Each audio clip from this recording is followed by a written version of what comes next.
영상 하단 더보기란 클릭하시면 간편하게 참여하실 수 있는 링크도 남겨놓을 거니까 이 링크 클릭하셔서 무료 정보방 입장하시기 바라겠습니다. 네, 안녕하세요. 주도현입니다. 오늘 11월 14일 화요일이고요.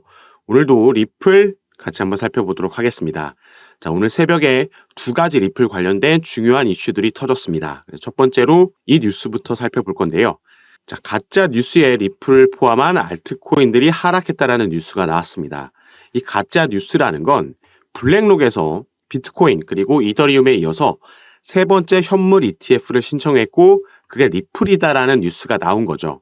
자, 그래서 이 부분을 같이 한번 속보 내용을 살펴보시면요.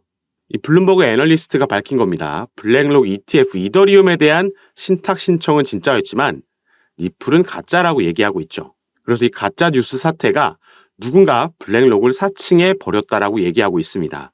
자, 여기 사진에도 보여지고 있듯이 블랙록이 최근 이 리플의 XRP의 신탁 상품인 iShares XRP 트러스트를 델라웨어주 기업 등록 웹사이트에 등록 신청했다라는 소문이 돌았습니다. 그래서 리플이 1,000원까지 이 소식에 급등을 했었는데 블랙록이 공식적으로 이 부분은 가짜 뉴스라고 해명하면서 이 상승분을 반납하고 내려왔죠. 누군가가 블랙록 임원의 이름을 사칭해서 허위로 이 델라웨어주 기업 등록 웹사이트에 리플 신탁 상품을 신청했다라고 밝혔습니다.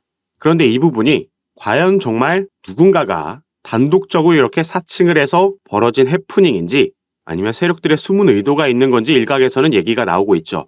정확하게 1,000원까지 갔다가 내려온 것도 그렇고 이전에 비트코인도 블랙록이 현물 ETF 승인을 받았다라는 소식이 전해진 것도 오보였던 적이 있기 때문에 지금 한번 이렇게 위아래로 크게 변동성을 주고 그 이후에 방향성을 확실하게 잡고 가져가려는 의도가 있는 거 아니라는 의문이 제기되고 있는 겁니다. 자, 이렇게 변동성을 위아래로 크게 가져가게 되면요. 선물 포지션들이 강제 청산을 당합니다. 그래서 실제로 여기에도 나와 있듯이 600만 달러 가량의 XRP 선물 포지션이 강제 청산 당한 거죠. 우리가 업비트에서 거래하는 게 바로 현물이고 해외 거래소 이렇게 선물로 거래를 할 수가 있는데 선물로 거래할 때는 통상적으로 이 레버리지, 추가 배수를 사용하게 됩니다. 그게 20%든 30%든 다양하게 선택해서 사용할 수가 있는데 이렇게 배수가 높아질수록 당연히 리스크가 커지는 거겠고 이로 인해 위든 아래든 한 방향성을 가지고 투자금을 걸어놨는데 이게 반대 방향으로 크게 움직일 경우 이렇게 청산을 당하는 거죠. 그래서 일단 이 이슈가 리플 시세에 크게 영향을 줬던 첫 번째 이슈라고 보시면 되겠고요. 그런데 이 부분은 오늘은 가짜 뉴스라고 밝혀졌지만 사실 멀지 않은 미래에 현실이 될 수도 있는 이야기라고 보여지고 있습니다.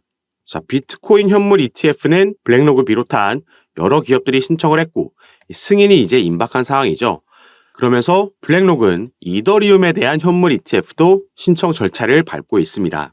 그런데 유일하게 실제 법적 명확성을 가지고 있는 리플에 대한 현물 ETF 신청이 아직 없다라는 게 오히려 더 특이하다라고 말하는 전문가도 나오고 있는 거죠.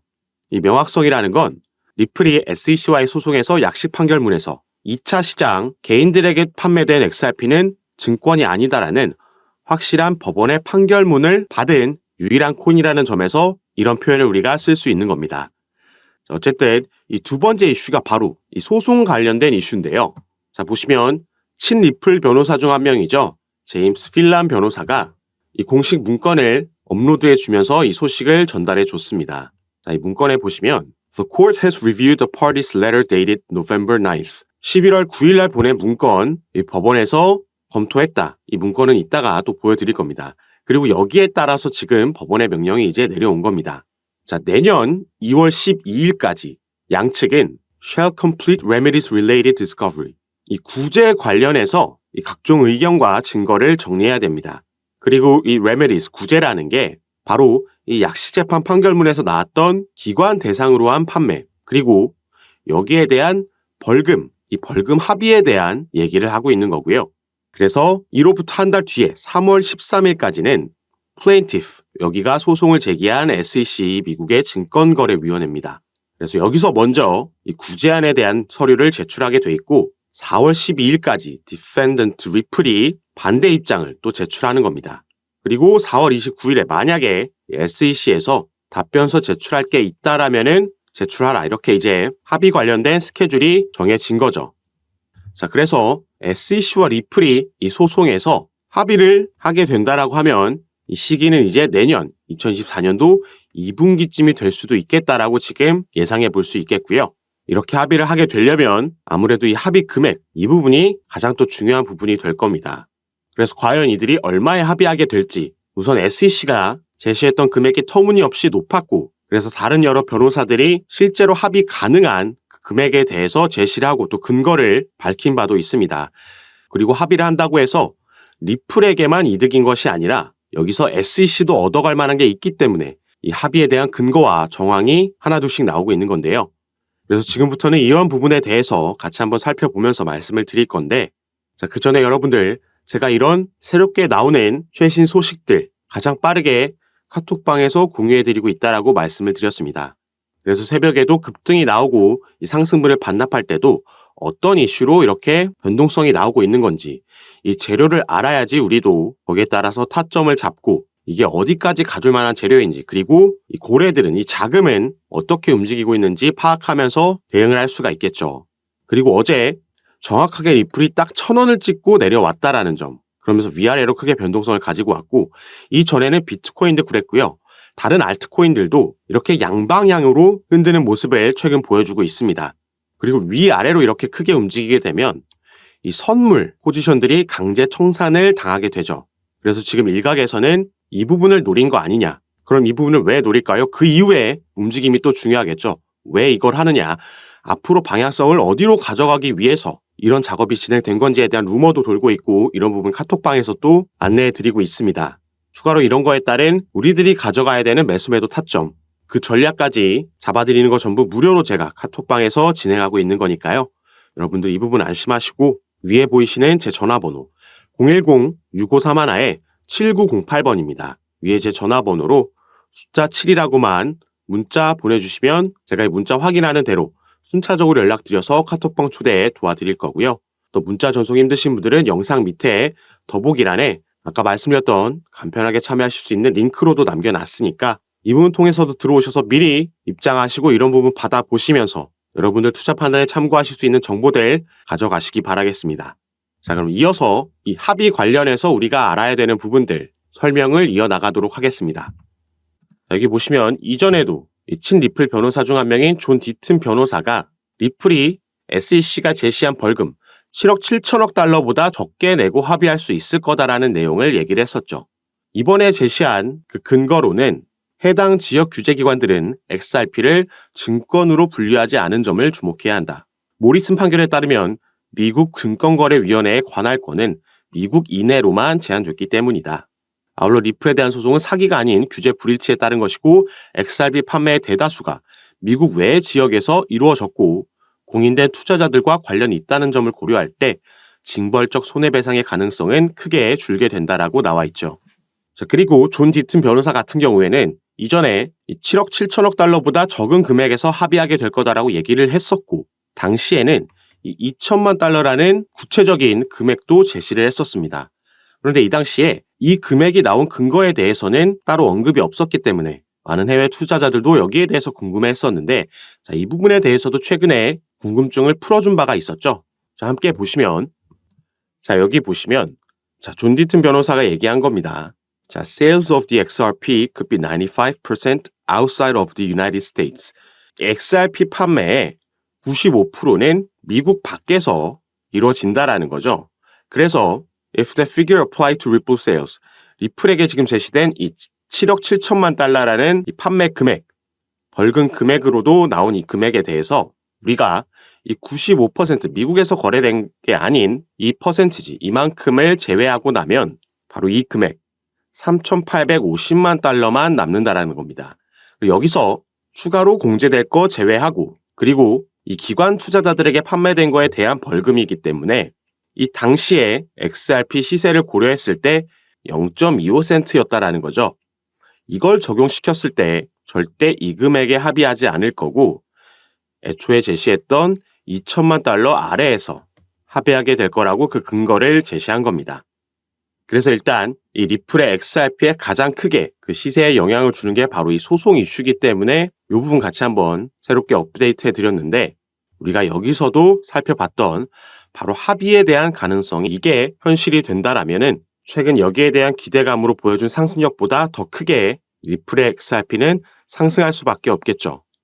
그래서 오늘 왜 이렇게 합의에 대한 기대감이 형성이 됐는지 그 근거와 정황이 나와 있기 때문에 그 부분 자세하게 설명해 드리도록 하겠습니다. 그리고 이런 부분은 아까 영상 초반에도 말씀드렸지만 제가 여러분들과 함께 운영하고 있는 이 카톡방에서 가장 빠르게 공유해 드리고 있고, 이런 이슈에 따른 상승력 그리고 조정이 나왔을 때 또 악재가 나왔을 때 이 장세의 흐름과 시장의 반응을 확인하고 우리는 그 장세에 맞춰서 알맞게 매수매도 타점 그리고 비중까지 잡아드리고 있고요. 여러분들께서 보유하고 계신 평균 단가와 또 비중을 보고 개별적으로 이런 부분 상담 도와드리면서 함께 매매를 진행하고 있습니다. 그리고 당연히 카톡방은 전부 무료로 운영하고 있는 거니까요. 이 부분 안심하시고 여러분들은 위에 보이시는 제 전화번호 010-6531-7908번 제 전화번호로 숫자 7이라고만 문자로 보내주시면요. 제가 이 문자를 확인하는 대로 순차적으로 연락드려서 카톡방 초대 도와드릴 겁니다.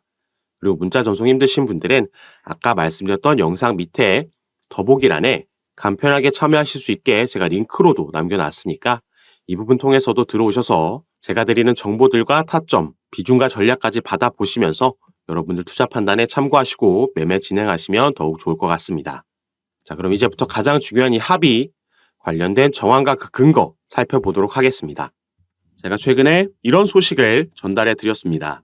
SEC가 항복했다. 바로 이 부분이 현재 리플이 소송을 벌이고 있는 이 SEC 미국의 증권거래위원회에서 리플사뿐만 아니라 리플의 경영진과도 개별적으로 소송을 진행하고 있었는데, 자, 이 경영진에 대한 소송을 취하하겠다라는 입장을 밝혔었죠.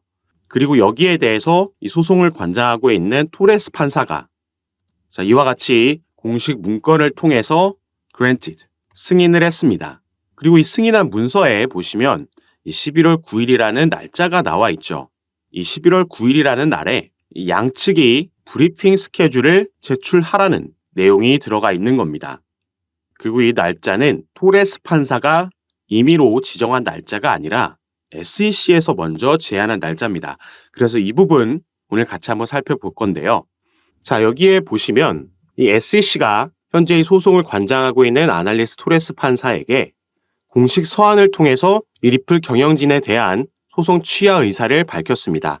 그리고 그 공식 서한 안에 바로 이런 내용이 들어 있었기 때문에 지금 합의에 대한 가능성이 다시 얘기가 나오고 있는 건데요. 자, 여기에 보시면 The SEC and Ripple intend to meet and confer on a potential briefing schedule with respect to the pending issue in the case. 자, SEC는 지금 리플과 만나서 현재 이 보류되고 있는 이슈에 대해서, 이 사건에서 보류되고 있는 이슈에 대해서 그 가능한 스케줄을 지금 잡고 싶어 합니다. 자, 이들이 여기서 논의하고 싶어 하는 거는 Proper against Ripple for its Section 5 violations, 증권법 제5조를 위반한 것에 대해서 with respect to its institutional sales of XRP, 기관에게 판매한 XRP에 대해서 논의를 하고 싶어 하고요. 이 11월 9일까지 정확하게 날짜를 지정해 놨죠. 이때까지 법원에 논의 일정을 제안을 하거나 아니면 양측이 동의할 수 없을 시에는 법원의 브리핑 일정을 요청하겠다. 이런 내용이 이 공식 서한 안에 담겨 있었다라는 겁니다. 자, 이걸 다시 말해서 이 리플과 SEC가 만나서 최근 받아들였던 7월 달에 나온 약식재판 판결에 대해서 그 중에서도 이 SEC가 승소한 부분, 이 기관 판매에 대한 약 7억 달러 규모의 XRP가 증권에 해당한다라는 것, 이게 증권법 5조를 위반했다라는 것에 대해서 논의를 하고 싶어 하는 건데, 자, 이미 SEC에게 유리하게 나온 이 판결에 대해서 논의를 하고 싶다라는 건 이게 지금 벌금 합의에 대해서 얘기하고 싶어 하는 거 아니냐라는 의견들이 지금 나오고 있는 겁니다. 자, 그래서 사실 여기에 대해서 조금 긍정 회로를 우리가 돌려봤을 때 합의를 하면 SEC에게 득이 되는 건 뭘까요? 자, SEC는 지금 리플과의 소송에서만 연패를 일단 기록하고 있죠. 약식재판 판결문에서도 이 개인에게 판매된 2차 시장 판매는 증권이 아니다라는 판결문을 받아들이면서 가장 먼저 1패를 떠안았고, 중간 항소에 대해서도 기각, 명령이 나오면서 2패가 됐습니다. 그리고 본인들 스스로 이 경영진에 대한 소송을 취하하면서 지금 3대 0으로 지고 있는 거죠. 리플에게만 벌써 이렇게 연패를 기록하고 있고, 여기에 추가로 최근 그레이스케일의 소송건에서도 패배를 기록했습니다. 이 비트코인 현물 ETF로의 전환권에 대해서 법원이 재검토하라고 SEC에게 명령을 내렸죠. 그리고 SEC는 최근 여기에 대한 항소를 할 수 있는 기간 안에 아무런 움직임도 가져가지 않으면서 사실상 항소 포기를 선언했고, 이 부분이 이제 효력을 갖게 됐습니다. 자, 그럼 이런 상황에서 SEC가 만약에 벌금 합의를 하게 된다라면은 적어도 기관 투자자들에게 판매된 건 증권이다라는 판례를 만들 수 있으면서 추가 망신을 피할 수 있게 되는 거죠. 그리고 리플이 득을 볼 수 있는 건 너무나도 명확합니다. 여기에 대한 벌금은 지불하더라도 일단 이 소송 리스크라는 그동안 계속해서 XRP의 발목을 잡았던 가장 큰 리스크에서 해소되면서 이 부분이 해결되면 전부터 꾸준히 말씀드렸던 기업 공개, IPO가 본격적으로 진행이 될 수 있겠다. 그러면서 대규모 투자 자금, 나스닥으로 상장되는 기업이 되면서 엄청난 상승 모멘텀을 경험할 수가 있을 겁니다. 그리고 이전에도 제가 한번 합의에 대한 가능성을 언급하면서 보여드렸던 게 바로 이 아날리스 토레스 판사가 내린 중간항소 기각에 대한 이 명령서였습니다. 그래서 이 부분 가장 마지막 장에 밑으로 내려서 함께 보시면요. 자, 가장 마지막 장의 마지막 줄을 살펴보시면 shall meet in person for at least 1 hour to discuss settlement of this matter. 자, in person으로 만나라, 대면에서 만나라는 거고요. 논의하라는 거죠. 그리고 시간까지 구체적으로 적어도 최소한 1시간 이상 만나서 뭐에 대해서 얘기하냐? 합의에 대해서 얘기하라고 토레스 판사가 이 법원에서 직접 제안을 했다라고 말씀드렸습니다. 그리고 그 시기 같은 경우에는 prior to the final pre-trial conference, 이 마지막 컨퍼런스 전에, 이 마지막 컨퍼런스는 final pre-trial conference는 4월 16일 오후 2시라고 스케줄이 정해져 있죠. 그래서 이 전에 만나서 최소한 1시간 이상 만나서 합의에 대해서 얘기하라는 명령이 있었던 겁니다. 그래서 이 중간항소 기각 명령이 내려왔을 때 이 공식 서한을 보고 제가 이렇게 구체적인 데드라인까지 정해져 있는 거였기 때문에 자, 이전에 이들이 만나서 합의할 가능성이 있다. 하지만 이게 당장 올해 안에 일어나기는 힘들다라고 보였고 그래서 내년 1분기 말에서 2분기가 시작되자마자는 여기에 대한 기대감이 또 한번 형성될 수 있겠다라고 말씀드렸는데 이번에 SEC가 경영진에 대한 소송을 취하면서 또 한번 같은 맥락에서의 흐름이 나왔기 때문에 오늘 여러분들께 영상을 통해서 공유해 드리려고 이렇게 가지고 왔습니다. 자, 그리고 어제 날짜로 이렇게 제임스 필란이라는 친리플 변호사의 개인 트위터 계정에 리플이 법원에 보낸 공식 서한이 업로드가 됐습니다. 자, 그래서 SEC가 제시했던 그 데드라인 기준에 맞춰서 딱 제출을 했는데 자, 여기서 언제 만나서 이 벌금에 대한 얘기를 할 거냐 구체적인 날짜가 정해지진 않았습니다. 이 내용을 보시면 리플은 SEC 측에 이 30일 내로 먼저 그 스케줄 구체적인 날짜를 제시하라고 얘기를 했고요. 그러면 리플이 여기에 대해서 30일 내로 답변을 내놓겠다라고 얘기를 한 겁니다. 그래서 이제는 다시 바톤이 SEC 측으로 넘어갔다라고 보면 되겠죠. 그리고 당연히 SEC가 제출한 날짜에 대해서도 이 업데이트 되는 대로 가장 빠르게 카톡방에서 제가 공유해 드릴 거고요. 우리는 이제 이 900원이 깨진 시점에서 앞으로의 전망을 예상해 보면서 또다시 매매 진행을 하면 되겠죠. 그래서 마지막으로는 리플의 차트 분석 간략하게만 하고 영상 마무리하도록 하겠습니다. 이 영국의 크립토 인사이트라는 이 차티스트의 차트 분석을 하나 가지고 왔는데요. 자, 이 부분 보시면 리플 XRP의 주봉 차트입니다. 자, 전에도 제가 말씀드렸듯이 리플은 우리가 리또속이라고 하면서 계속 안 오르는 것 같지만 실제로 이 팩트를 바라봤을 때 계속해서 이 저점을 높여가는 움직임을 가져가고 있습니다. 저점을 높여가고 있다는 건 우상향하고 있다는 거죠. 그리고 여기서 긍정적인 신호가 하나 더 포착된 건 바로 이 밑에 RSI 부분, 여기서의 골든 크로스가 나와줬다는 겁니다. 그렇기 때문에 이 크립토 인사이트라는 차티스트는 16일 내에 이 XRP가 비교적 큰 폭의 상승을 보여줄 것으로 예상한다라고 이런 차트를 공유한 거고 이 XRP가 주봉으로 봤을 때 이 RSI에서 골든 크로스가 나온 건 지난 7월이 마지막입니다. 자, 당시에 1,000원을 넘게 상승력을 만들어내면서 연중 최고치를 갈아치웠었죠. 그리고 XRP의 미결제 약정도 지난주에 바닥권에서 맴돌았기 때문에 이 부분도 2, 3주 안에 크게 늘어날 것이라고 예상하고 있는 거죠. 그래서 어차피 우리가 리플이라는 종목을 정말 단기로 가져갈 게 아니라면 이렇게 기술적인 분석들도 받아보시고 또 개별적으로 나오는 차트 외의 이슈들, 이 소송 관련해서, IPO 관련해서 그리고 이 사업 분야, CBDC 관련해서도 새롭게 나오는 소식들 가장 빠르게 받아보시면서 투자하시는 걸 추천드리겠고요. 이런 부분 제가 전부 카톡방에서 공유해드리고 있습니다. 그리고 당연히 이 카톡방은 무료로 운영하고 있는 거니까 이 부분 안심하시고 여러분들은 위에 보이시는 제 전화번호 010-6531-7908번 제 전화번호로 숫자 7이라고만 문자로 보내주시면요. 제가 이 문자를 확인하는 대로 순차적으로 연락드려서 카톡방 초대를 도와드릴 겁니다. 그리고 문자 전송이 힘드신 분들은 영상 밑에 더보기란에 간편하게 참여하실 수 있게 제가 링크로도 남겨놨으니까 이 부분 통해서도 들어오셔서 제가 어떻게 여러분들께 도움 드리는지 직접 확인해 보시고 판단해 보시기 바라겠습니다.